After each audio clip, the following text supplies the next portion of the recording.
Балдеж, кстати. Передостаннє завдання.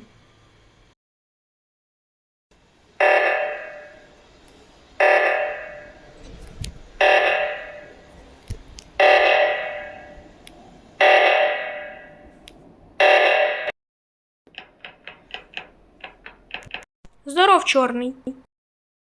О, білий, привіт.